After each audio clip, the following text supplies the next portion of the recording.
काम किया था काम करेंगे, झूठा वादा नहीं करेंगे, जन जन का सम्मान करेंगे, ये कहना है आपके अपने ग्राम पंचायत डीली सरैया विकास खंड अमानीगंज अयोध्या से ग्राम प्रधान पद के उम्मीदवार और आपके गांव के 2015 से 2020 तक के कार्यकाल में प्रधान पद पर रहकर जन जन की सेवा करने वाले, विकास के रथ को आगे बढ़ाने वाले सीमा संदीप तिवारी को इस बार फिर से जिताना है। पिछली बार वाली गलती नहीं दोहराना है, किसी विरोधी के, किसी के बहकावे में नहीं आना है। याद रखिए, सिर्फ और सिर्फ सीमा संदीप तिवारी को जिताइए, अपना प्रधान बनाइए, डीली सरैया में फिर से विकास की गंगा बहाइए। मोबाइल नंबर 8040505931 या फिर 8934059321। अपने गौआ की आन बान शान बनी है, अपने गौआ की आन बान शान बनी है। सीमा संदीप तिवारी प्रधान बनी है, अपने गौआ से अब की प्रधान बनी है। सगरो दुखिया गरीबवन के सम्मान करी है, सगरो दुखिया गरीबवन के सम्मान करी है। डीली सरैया से अब की प्रधान बनी है, सीमा संदीप तिवारी प्रधान बनी है। बिजली सड़क निकासी जल की यथाउचित करवाएंगे, डीली सरैया आपके होगी, हम सेवक बन जाएंगे। ये वादा है आपके अपने डीली सरैया से ग्राम प्रधान पद के उम्मीदवार सीमा तिवारी, संदीप कुमार तिवारी का। इन्हें एक बार फिर से अपनी सेवा का मौका दें, एक बार फिर से भारी मतों से जिताकर अपना प्रधान बनाए, क्योंकि अपने 2015 से 2020 तक के कार्यकाल में जितना काम संदीप कुमार तिवारी, सीमा तिवारी पूर्व प्रधान ने करवाया है, उतना पहले कभी नहीं हुआ था।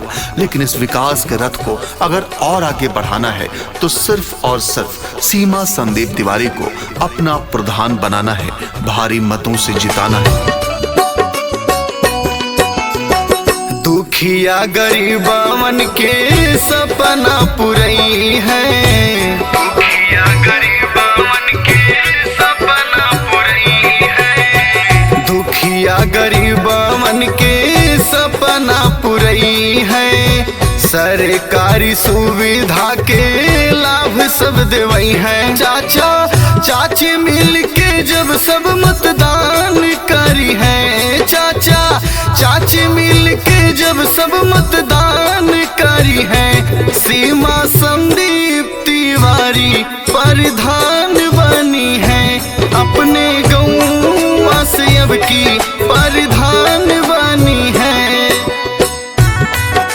वोट नहीं कर्ज मांगते हैं, ब्याज सहित लौटा देंगे, जहां आपका बहे पसीना अपना लहू बहा देंगे। ये कहना है आपके अपने संदीप कुमार तिवारी, गुरुजी, प्रबंधक जगदत्त स्मारक इंटर कॉलेज, ग्राम प्रधान पद प्रत्याशी, ग्राम पंचायत डीली सरैया से। इन्हें भारी मतों से जिताइए, सीमा संदीप तिवारी को अपना प्रधान बनाइए और विकास की गंगा बहाइए। डीली सरैया की यही पुकार, सीमा संदीप तिवारी फिर से एक बार।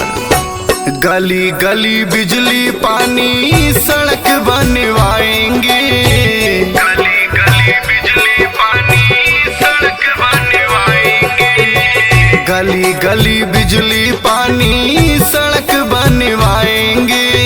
सारी सरकारी सुविधा घर घर तक पहुंचाएंगे, फिर से गौवा में सारा ये विकास करी है हो, फिर से गौवा में सारा ये विकास करी है। सीमा संदीप तिवारी प्रधान बनी है, अपने गौवा से अब की प्रधान बनी है। 2015 से 2020 तक के कार्यकाल में जितना विकास हुआ था, उस विकास के रथ को और आगे बढ़ाइए। एक बार फिर से किसी के झांसे, किसी के बहकावे में आए बिना सीमा संदीप तिवारी को अपना प्रधान बनाइए, क्योंकि यही एकमात्र सच्चे, कर्मठ, संघर्षशील उम्मीदवार हैं। जन जन की सेवा करते हैं, आपके सुख दुख में दौड़ कर आते हैं। इस बार आप इनका साथ निभाइए, अपना प्रधान बनाइए। डेली सरैया से भारी मतों से जिताइए। सीमा संदीप तिवारी को अपना प्रधान बनाइए। आप करेंगे समर्थन हमारा,